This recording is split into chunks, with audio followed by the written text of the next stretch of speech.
एक बार फिर से हुई है भगदड़ में 121 लोगों की मौत। यानी भगदड़ से जो जान जाने की संख्या है या भगदड़ में होने वाली ये जो आपदाएं हैं, ये लगातार बढ़ रही हैं। हाथरस में जो घटना हुई, ये पहली ऐसी घटना नहीं है, बल्कि इसके पहले भी कई ऐसी घटनाएं घट चुकी हैं। तो सवालिया बात ये है कि क्या इस प्रकार की जो घटनाएं हैं, वो पुलिस प्रशासन इनकी किया इनकी जो जो जो एक तरीके से मिसमैनेजमेंट है, इसका परिणाम है, या जो लोग हैं वो इस तरीके की जो भीड़ में कैसे इकट्ठा हो जाते हैं बिना चीज़ों को समझे, ये उसका परिणाम है, या जो आयोजन करता है वो पहले भी जब कभी कभी आयोजन करते हैं तो उसके पहले से उनकी प्री प्लानिंग ना कर पाना, ये इस तरह की घटनाओं को जन्म दे रहा है। तो क्या है इस तरह की घटनाओं के पीछे के कारण, कैसे समझा जा सकता है, कैसे इसको निपटाया जा सकता है, क्या होने चाहिए इसके निवारण, इन सब की चर्चा करते हैं। नमस्कार, बहुत स्वागत करते हैं आपका let's crack UPSC CSC Hindi के प्लेटफॉर्म पे। मैं हूं आपके साथ डॉक्टर ख्याति। चलिए बात करते हैं हाथरस में जो घटना हुई है उसके बारे में। देखिए, ये रही न्यूज़पेपर की सुर्खियां, जहां हर न्यूज़पेपर ने लगभग इसके बारे में चर्चा की। और जो उत्तर प्रदेश के मुख्यमंत्री हैं योगी आदित्यनाथ, उन्होंने भी जल्द से जल्द इसके बारे में जो जांच कराई जाए, इसके लिए भी कहा है कि जल्द से जल्द इसके बारे में जांच भी कराई जाए। हालांकि जो पुलिस है, पुलिस ने भी जहां पे मौजूदा स्थिति को देखते हुए एफआईआर दर्ज कर ली है। लगभग लगभग ये जो आंकड़े हैं अब 121 तक पहुंच गए हैं, जहां इंडिया टुडे ने बताया कि 121 लोगों की जो जानें हैं वो जांची चुकी हैं। ठीक है, तो जो इस तरह की घटना है उसके पीछे का क्या कारण है, जरा इसको समझने का प्रयास करें।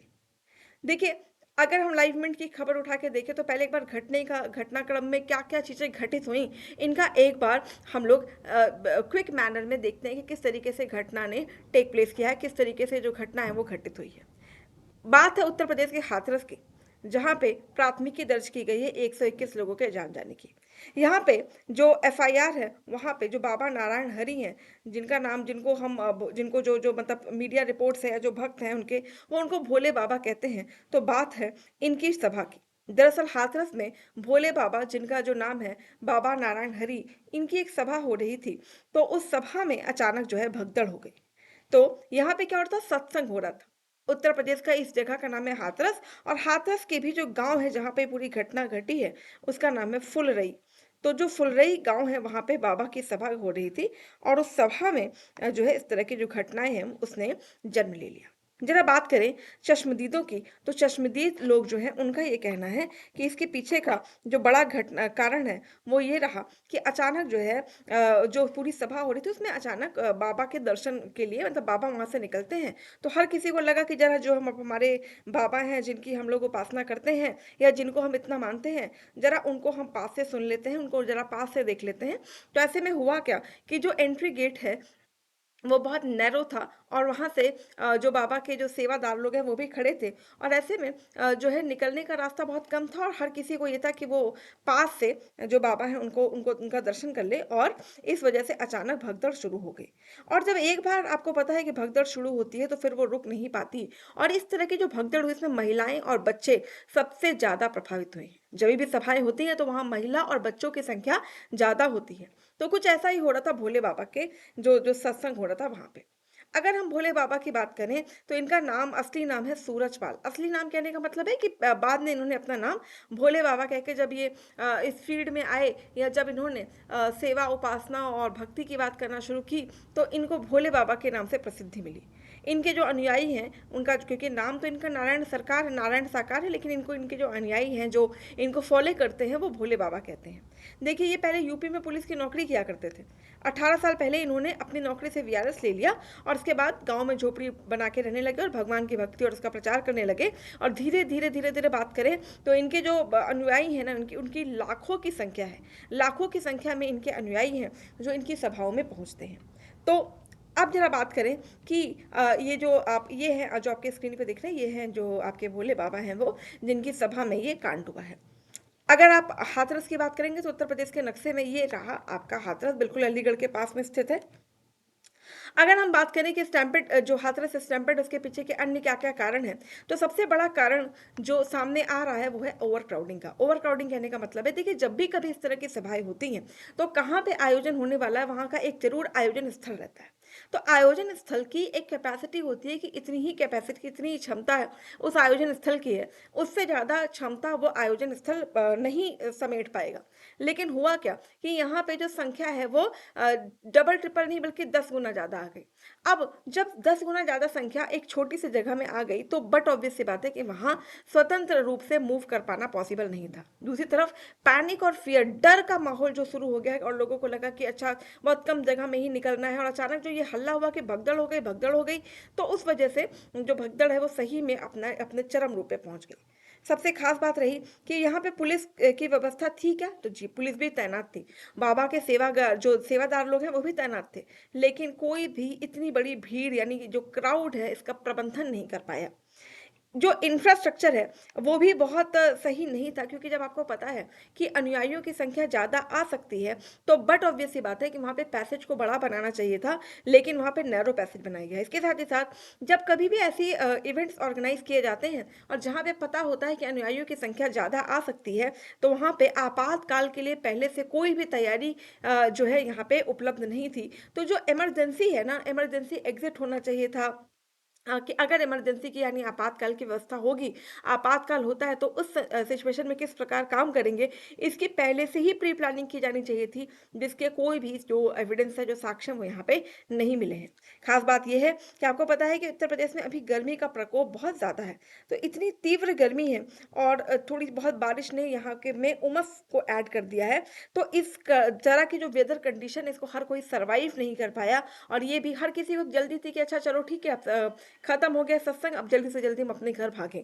तो वेदर कंडीशन ने भी इस घटना को अंजाम देने में जो है भूमिका निभाई है, और पुअर कम्युनिकेशन, जहाँ पे लोगों तक सही तरीके से बात भी नहीं पहुँची। अच्छा, जैसे मैंने आपको कहा कि ये कोई पहली घटना तो है नहीं, इसके पहले भी भगदड़ में हो चुकी है और भगदड़ में लोगों की मौत भी हो चुकी है। जैसे कुछ घटनाक्रम की बात करें तो वर्ष 2015 में मीना जो सऊदी अरेबिया में है, वहाँ 24 सितंबर 2015 को हाजी पिलग्रिमेज में लगभग 2000 पिलग्रिम्स की डेथ हो चुकी है, और इसका भी बड़ा कारण रहा ओवर क्राउडिंग और ठीक तरीके से भीड़ को नियंत्रण ना कर पाना। सेम देखिएगा इलाहाबाद में 2013 में क्या हुआ, कुंभ का मेला था और उस कुंभ के मेले में अचानक भगदड़ हुई, और मौनी अमावस्या का शाही स्नान हो रहा था उस समय, और मौनी अमावस्या के शाही स्नान में लगभग करोड़ों की संख्या में लोग वहां पे पहुंचे थे, और उस करोड़ों की संख्या को मैनेज कर पाने की जो उचित व्यवस्था है वो डेवलप नहीं हो पाई। लिहाजा रेलवे पुल जो है वो टूट जाता है और रेलवे ब्रिज से हुई कैजुअलिटी एक बड़ा रूप ले लेती है। इसके साथ ही साथ देखिए, केरल में जो सबरीमाला पिलग्रिमेज, आपने सबरीमाला को ज़रूर अखबारों में सुना होगा, तो सबरीमाला पिलग्रिमेज में 106 लोगों की डेथ हो चुकी है 14 जुलाई 2011 को।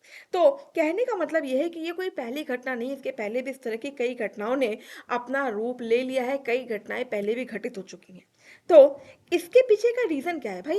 मतलब हमें पता है कि जो इस तरह के प्रोग्राम्स होते हैं वहाँ पे लाखों की संख्या में लोग आते हैं, इस तरह की जो घटनाएँ वो पहले घट भी चुकी हैं। तो क्यों होती हैं भगदड़ इंडिया में? सबसे पहली बात करें तो हाई पॉपुलेशन डेंसिटी, हमारे इंडिया में जो पॉपुलेशन डेंसिटी है वो बहुत ज़्यादा है, जनघनत्व ज़्यादा है। तो इस तरीके से जब भगदड़ होगी तो उस भगदड़ में जो विनाश होगा यानी जो आपदा होगी उसकी भी इंटेंसिटी यानी तीव्रता बहुत-बहुत ज़्यादा होगी। फिर कल्चरल रिलीजियस इवेंट्स की अगर बात करें तो भारत त्योहारों का देश है, भारत संस्कृतियों का देश है। तो यहाँ पे जो रिलीजियस सेरेमनीज़ होती हैं वहाँ लोग बढ़ चढ़ के पार्टिसिपेट करते ही करते हैं।